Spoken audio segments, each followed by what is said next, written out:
A ni kita akan cover berkaitan dengan food preservation. Food preservation itu pengawetan makanan. So, kalau kita tengok kaedah pengawetan makanan ni, dia ada dua kaedah lah. Sama ada kita menggunakan additif, okay, kita nambahkan additif, atau melalui cara pemprosesan. Cara untuk kita prolong the shelf life, nak memanjangkan jangka hayat produk. Okay. So apa kita punya SLO for this chapter? So the learning outcomes at the end of this chapter, so you are able to explain the management of halal ingredients in food processing in the industry. Okay. So food processing. Okay. So food processing. What is food processing? So basically, food processing is the conversion of raw material, okay, of raw animal and plant tissue, into forms that are convenient and practical to consume, okay, and practical to consume. Contohnya kalau kita dia ada satu proses untuk mengubah kan daripada raw, kan, keadaan raw yang tak boleh nak makan kepada yang kita senang nak makan, dimasak kan, saiz yang lebih kecil. Itu maksudnya processing lah. So this process accomplished, okay, through mechanical action, heating, extrusion and other manipulations. Apa sahaja proses itu yang kita namakan sebagai processing. So nanti bila kita buat assignment untuk chapter 6 dan chapter 7, nanti awak semua kena buat satu flow proses, okay, proses flow untuk produk. Katakanlah untuk meat, katakanlah pilih satu produk, katakanlah sausage contohnya kan. Okay, apa proses-proses yang terlibat nak hasilkan satu sausage, daripada receive raw meat tersebut, menerima daging mentah. So what next kan? Contohnya kita ada proses apa dinamakan sebagai grinding kan, kita nak grind dia dulu kan, grind dia bagi dia hancur kan. Kita ada proses, kemudian biasanya kalau selepas grind dia ada proses mixing kan. Mixing ni maksudnya dia nak kita kata nak campur daging tadi dengan dia punya spice ke, dia punya flavor ke kan, dia punya emulsifier. Dalam tu lah nak mix kan. Dia emulsify, dia mix and emulsify, and then selepas mix apa pula proses yang terlibat. Contohnya kalau untuk sausage kita dipanggil proses filling itu dia masukkan sausage tersebut dalam casing dia, fill kan, kita masukkan. Kemudian kalau kita dah fill, kita akan sebab kita dah fill, masukkan dia punya casing, kita akan masak cooking kan. Kita akan cooking sausage tersebut.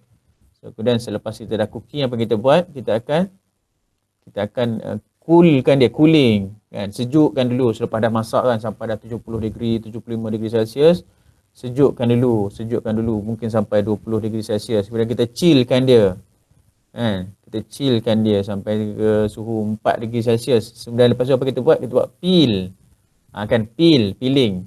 Tapi ini bukan peeling buang kulit buah tu kan, maksudnya peel kita buang dia punya casing tadi, peeling. Lepas tu kita ada proses packing kan. Packing maksudnya kita masukkan sausage tadi yang telah dibuang dia punya sarung tadi ke dalam packaging. Kemudian selepas kita packing, apa yang kita buat, kita freezekan dia kan, freezing. Dan lepas freezing kita packing, secondary packing kan, gunakan carton. Lepas tu kita store ataupun kita distribute. Ini kita katakan sebagai satu proses nak menghasilkan satu sausage contoh kan. So ada proses-proses yang tertentu untuk kita convert daripada raw material tadi kepada finished good atau finished product. Yang itu dinamakan sebagai food processing. Why we need to process this product to manufacture specific desirable food products that exhibit a certain shelf life. Kenapa kita perlu proses? Sebab yang pertama ialah to manufacture specific desirable food products. Itu tadi, daripada daging nak buat sausage. Ada orang daripada daging nak buat burger. Ada orang daripada daging nak buat cold cuts. Ada orang daripada daging nak buat nugget. Ada orang so ada specific desirable food products. Kemudian apa lagi tambahan dia? That exhibit a certain shelf life. Kenapa kita perlu masukkan dalam carton, dalam packaging kan? Sebab nak prolong shelf life. Macam yang kita discuss salah satu cara untuk untuk bagi produk yang tahan lama ialah kita keluarkan udara daripada packaging kan, dengan cara kita buat vacuum packaging. Nanti kita discusskan kita vacuum packaging nanti. Kemudian kenapa kita perlu freeze-kan dia? Yang kita dah sentuh kan dalam chapter 4 kan, berkaitan dengan storage kan. Sebab apa kenapa perlu freezing? Sebab kita nak kualiti tertentu dalam tempoh masa yang tertentu kan. Ada yang chill, ada yang freeze. So masing-masing ada sebab dia. And then to preserve food so that they remain fresh. Okay, to preserve food so that they remain fresh, wholesome, nutritious, safe and free from the effect of spoilage for a certain length of time. Okay. Kemudian faktor yang kedua, selain pada kita nak jadikan produk tu ialah kita nak preserve dia, kita nak prolong the shelf life supaya dia lebih tahan lama. That's why kita perlukan pemprosesan. Okay, kita perlukan pemprosesan. So, what actually is food preservation? Okay. So, basically food preservation is not a new thing. Kaedah pengawetan bukanlah benda yang baru. Dah lama dah. Telah diamalkan. Bukan saja di luar negara tapi malah di dalam negara kita kan. Contohnya kalau kita tengok kaedah seperti sun drying kan. Ya, pengeringan menggunakan tenaga matahari kan. Jemur ikan kering, jemur keropok keping kan. Apa lagi yang kering-kering ni, semuanya adalah kaedah untuk preserve. Dengan cara apa? Dia mengeluarkan air kan yang ada di dalam produk tersebut supaya dia lebih tahan lama. Salting kan, contohnya untuk telur masin kan. Telur masin adalah salah satu daripada teknik untuk preserve produk supaya lebih tahan lama. Smoking kan, pengasapan. Pengasapan bukan merokok Contohnya macam produk-produk seperti daging salai kan, daging salai. Memang kita gunakan kaedah tersebut untuk bagi produk yang lebih tahan lama berbanding dengan kalau kita biarkan dalam keadaan mentah kan. Okay, kemudian sugar syrup. Okay, sugar syrup. Jeruk kan. Orang hasilkan jeruk kan, orang campurkan dengan sugar syrup supaya dia lebih tahan lama. Okey. Dan akhir sekali ialah fermentation seperti produk tapai ubi, tapai beras kan dan seumpamanya. Jadi untuk bagi apa? Tujuan dia ialah untuk prolong the shelf life, untuk bagi produk ni lebih tahan lama. Okey.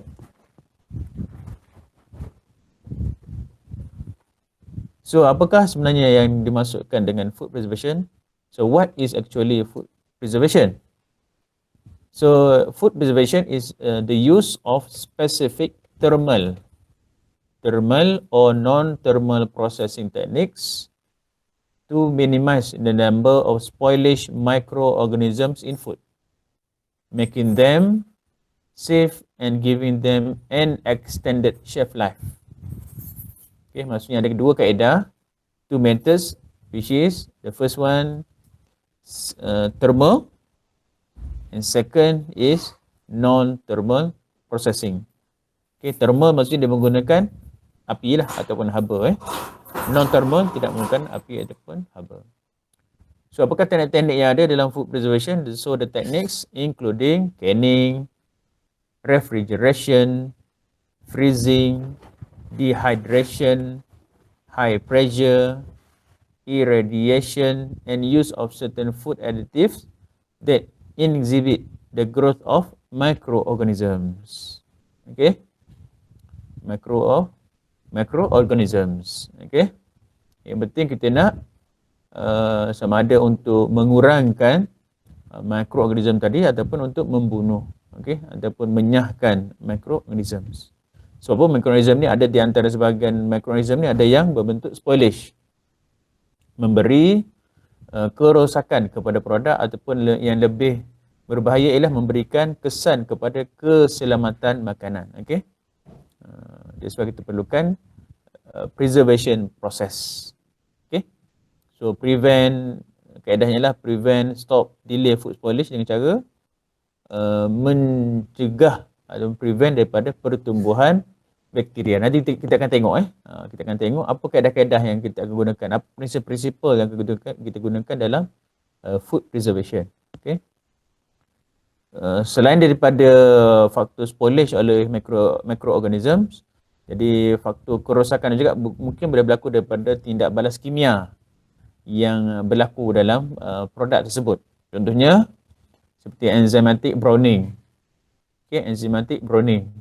Okay, kalau kita tengok apa ni macam buah-buahan contohnya kan.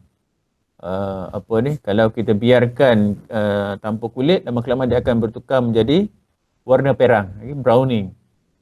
So ini pun kita tengok dia akan efek dari segi kualiti. Orang tengok orang rasa macam dah lama. Ataupun mungkin extend tu kata efek the safety lah, the product safety. Ataupun oxidative spoilage. Kan lama-kelamaan ada perubahan bau. Rancidity kan berlaku, bau tengik.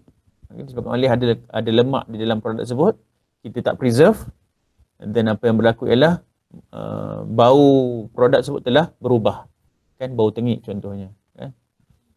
Ataupun mungkin kalau konteks mikroorganism ni berlaku bau basi, bau basi.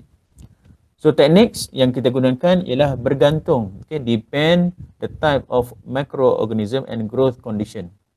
So kaedah-kaedah sama ada kita nak pilih canning ke, refrigeration ke, freezing, dehydration, apa sahaja kaedah ini depend kepada jenis mikroorganisma. Sebab kalau kita tengok nanti yang akan kita cover dalam semester 5 di bawah tajuk GMP nanti, kita akan tengok mikroorganisma ni ada beberapa kumpulan. Ada yang jenis yang suka sejuk, ada yang jenis suka panas, ada yang duduk tengah-tengah. Jadi kalau yang suka sejuk, kita bagi temperature yang sejuk, dia lagi suka. So cara nak kawal dia, kita kena bagi udara yang panas. Kalau yang suka panas, kita kena bagi temperature yang sejuk. Supaya kita nak bunuh bakteria tadi, kan? Kita nak nyahkan bakteria tadi daripada produk yang akan kita produce. Okay? So kaedah-kaedah or method for preservation boleh jadi biological, okay, chemical or physical. Okay? Can be biological, chemical or physical. Okay? So untuk biological, kaedah yang boleh digunakan untuk preserve ialah kaedah fermentation. Okay, fermentation. Okay? Kalau chemical, kita boleh gunakan salting, curing. Okay? Biasanya salting kita menggunakan garam lah, okay? So, garam, penggaraman. Curing ni bisa kita gunakan air, macam air garam juga. Okay, contohnya macam kalau untuk daging lah, konteks daging, biasanya kita akan pakai brine water, okay, untuk preserve the product, kan. Biasanya dia akan campur dengan nitrate, okay, nitrate salt, okay, nitrate salt. Okay, kemudian smoking tadilah, kaedah smoking dia consider sebagai chemical, and then akhir sekali lah penggunaan preservative. Kalau tadi kita cerita tentang proses, penggunaan chemical juga melibatkan additive, iaitu preservative itu sendiri. Okay, preservative itu sendiri sebagai salah satu kaedah untuk mengawet makanan. Cuma nanti senarai preservative kita kena rujuklah kepada akta makanan. Okay, yang mana satu dibenarkan, yang mana satu yang tidak dibenarkan. Mana satu yang dibenarkan, berapa pula limit dia. Sebenarnya kita dah discuss, kan, perbezaan antara raw material, food ingredient dengan food additive. So kalau food additive dia mesti ada limit yang tertentu. So limit tu kita nak refer kat mana? Dalam Food Act. Okay, Food Act 1983 ataupun lebih tepat Food Regulations 1985. Okay. Okay, and then kaedah yang ketiga ialah kaedah fizikal. Kaedah fizikal. Okay, kaedah fizikal iaitu yang pertama menggunakan temperature. Okay, temperature yang kita sebagainya kita dah discuss, kan, berkaitan dengan dia sama macam storage lah.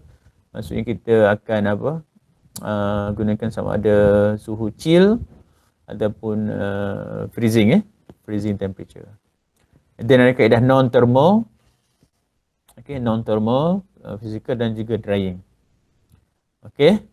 Kemudian sekiranya kaedah-kaedah pemprosesan tadi ataupun kaedah pengawetan tadi menggabungkan beberapa kaedah, maka kita namakan dia sebagai hurdle technology. Okay, hurdle technology itu menyebabkan kombinasi, okay, teknik-teknik ataupun metod-metod bagi pengawetan makanan. Maksudnya dia tak pakai satu kaedah saja. Contohnya bila dia dah buat fermentation, dia ada kaedah lain pula selepas tu. Ataupun kalau kita pernah dengar tentang kaedah cook chill, kan? Cook chill. Iaitu kaedah dengan mana memula dia gunakan temperature yang tinggi, kan? Iaitu dia macam dia cook, dia panaskan dulu produk tersebut, kan? Dia panaskan. Kemudian tujuan dia untuk bunuh bakteria yang tak suka panas ataupun yang suka sejuk, kan. So bila dia dapat panas, dia akan mati. Kemudian once kita dah panaskan, kemudian kita akan rapid chill, kan dia. Rapid cooling, kan. Kita akan buat rapid cool, cook chill. So bila dah panas, tiba-tiba sejuk. Sejuk dengan mendadak. Sejuk dengan mendadak, bukan yang masa lama. Sejuk dengan mendadak, maka kemungkinan dia akan beri kesan kepada microbacterianic bakteria atau mikrob yang tak suka sejuk ni. Dan dia akan mati. Sebab apa? Sejuk tu kita kata apa? Rapid. Okey. Secara rapid, secara cepat. Okey. Ini kita kata sebagai hurdle, okey, hurdle teknologi. So kaedah yang pertama kita tengok fermentation. Boleh link tak ni fermentation? Tak boleh. Okey, link tak ada link. So fermentation is a chemical changes in organic substance produced by the action of enzymes of mold, bacteria or yeast. Okey. So fermentation ni adalah kaedah kita preserve secara biological, iaitu dengan kita menggunakan enzim, kan. Okey, enzim daripada kulat, daripada bakteria ataupun daripada yeast. Okey, daripada yeast. So apa yang berlaku ialah berlaku perubahan kimia, okey. Perubahan kimia apabila perubahan kepada bahan makanan tersebut. Contohnya biasa fermentation kita tengok dibagi kat sini ialah lactase. Okay, for example, lactase, a ferment produced by milk bacteria, causes the milk to sour by changing lactose into lactic acid. Okay, so lactose ialah disaccharide, disaccharida. Maksudnya dia adalah satu sejenis gula yang mana bila dipecahkan dia boleh menjadi galactose and glucose. Okay, and then daripada bahan yang asal tersebut dia akan pecahkan lagi kepada lactic acid. Okay? Dia akan pecahkan kepada lactic acid. Okay? Kemudian kalau kita tengok kat sini, karbohidrat, tadilah susu, kan, campur dengan saccharolytic microorganism. Okay? Saccharolytic. Okay? Maksudnya saccaro ni gula lah, sakar. Litik ni dia pecahkan.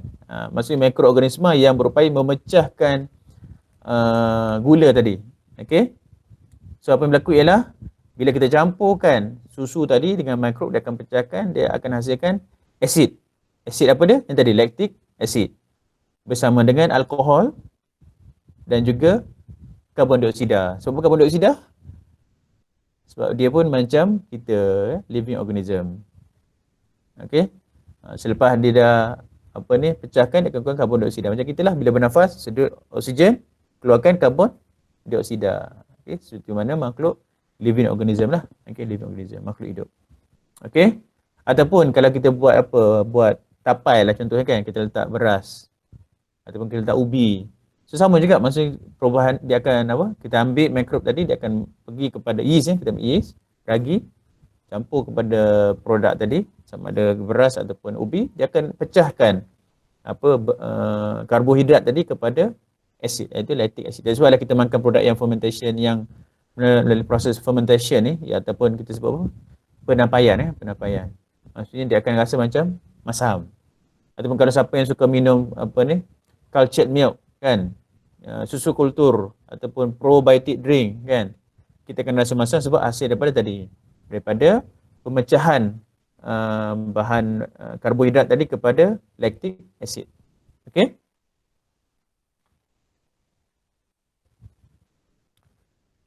Yakult betul. Okey, betul. Yakult, Vitagen, Nutrigen.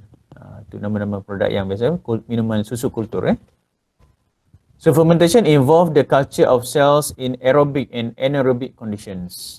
Okay, so nanti kita discuss detail tentang anaerobic ni tentang dalam semester 5 buah subjek JNP. Cuma kita nak inform dekat fermentation yang berlaku, proses ni dia hasilkan daripada tindakan bakteria tadi, tindakan bakteria.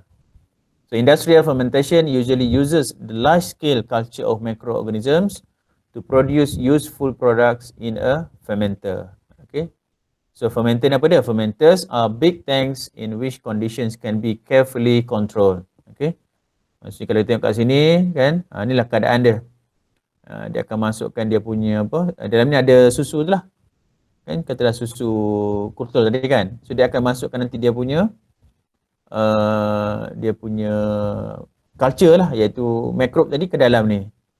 Untuk tujuan apa? Kita nak bagi dia hidup. Kita bagi static culture dan kita akan bagi keadaan dia yang dia boleh hidup. Biasanya dia akan maintain lah dekat temperature dalam 36, 38 yang sesuai untuk pertumbuhan bakteria. Okey. Bakteria ni bila kita bakteria yang baik lah.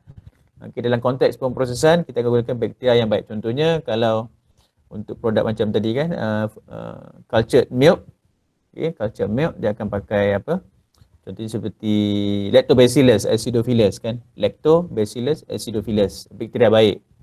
Ataupun Bifidobacteria kan, Bifidobacteria. Ini dikira sebagai bakteria yang baik kan, yang beri manfaat, bagus untuk kita punya sistem pencernaan. Okey. Food and food related, antara contoh-contoh produk inilah yang lain yang biasa melalui proses fermentation, Tabasco sauce, yogurt, soy sauce, kicap juga melalui proses fermentation. Ini apa ni? Saccharose, produk apa saccharose ni? Sourdough bread kan, creamy kan, sour cream, fish sauce, budu kan, budu fish sauce, antara budu. Contohnya lah, salah satunya lah budu lah kan, fish sauce ataupun anchovy sauce kan. Ini apa lagi ni, Worcestershire sauce kan, kombucha tea, kimchi kan, kimchi juga adalah dari proses fermentation. Miso, okay, cafe drink, okay, lassi drink, tempe, siapa yang suka tempe juga daripada proses fermentation. Okay. So selain daripada produk ni termasuklah organic acids, enzymes and microbial transformation, okay, engineered microbes, and then termasuklah penghasilan insulin juga daripada proses fermentation. Okay.